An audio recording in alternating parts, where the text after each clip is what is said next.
Qualifier 2లో ఈరోజు Sunrise Hyderabad versus Rajasthan Royals తలపడబోతుంది. ఈ మ్యాచ్ చెన్నై చెపాక్ స్టేడియంలో జరుగుతుంది. ఈ మ్యాచ్‌కి వరుణ ముప్పు ఉంది అని అంటున్నారు. ఒకవేళ వర్షం పడి మ్యాచ్ రద్దయితే ఎక్కువ పాయింట్స్ ఉన్న సన్‌రైజ్ హైదరాబాద్ నేరుగా ఫైనల్‌కు చేరుకుంటుంది. అంతకుముందు క్వాలిఫైర్ 1లో సన్‌రైజ్ హైదరాబాద్‌ను ఓడించిన కేకేఆర్ నేరుగా ఫైనల్‌కు వెళ్ళింది. ఎలిమినేటర్ మ్యాచ్‌లో ఆర్‌సీబీని ఓడించిన రాజస్థాన్ రాయల్స్ క్వాలిఫైర్ 2కు వచ్చింది. ఇప్పుడు Rajasthan Royals versus Sunrise Hyderabad తలపడబోతుంది. రాజస్థాన్ రాయల్స్ బౌలింగ్‌కు సన్‌రైజ్ హైదరాబాద్ బ్యాటింగ్ మధ్య పోరు ఉండబోతుంది. Sunrise Hyderabad strong batting lineup ఉంది. ట్రావిస్ హెడ్, అభిషేక్ శర్మ వీళ్ళ బలం. మిడిల్ ఆర్డర్లో క్లాసెన్ త్రిపాఠి చెలరేగితే వీళ్ళకు తిరుగుండదు. చివరి 2 మ్యాచ్లో ట్రావిస్ హెడ్ డకౌట్ అయ్యిండు. చివరి 2 మ్యాచ్లో సన్‌రైజ్ హైదరాబాద్ ఒక మ్యాచ్లో విజయం సాధించగా ఒక మ్యాచ్లో పరాజయం చెందింది.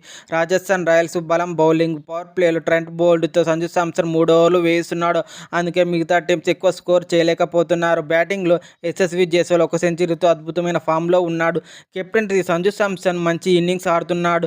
మిగతా బ్యాటర్ల విషయానికొస్తే ట్రియాన్ 2.0 అతడు ఈ సీజన్లో అద్భుతమైన విజయాలు అందించాడు. రాజస్థాన్ రాయల్స్కు బ్యాటింగ్లో కన్సిస్టెన్సీ చూపిస్తున్నాడు. ఇక బౌలింగ్ విషయానికొస్తే అశ్విన్ కీలకమైన సమయంలో వికెట్లు తీస్తున్నాడు. యుజ్వేంద్ర చహల్ పర్పుల్ క్యాప్ రేసులో ఉన్నాడు. రోజు జరిగే మ్యాచ్లో ఎవరు విజయం సాధించి ఫైనల్ చేరుకుంటారో కామెంట్లో పెట్టండి. Please subscribe my channel.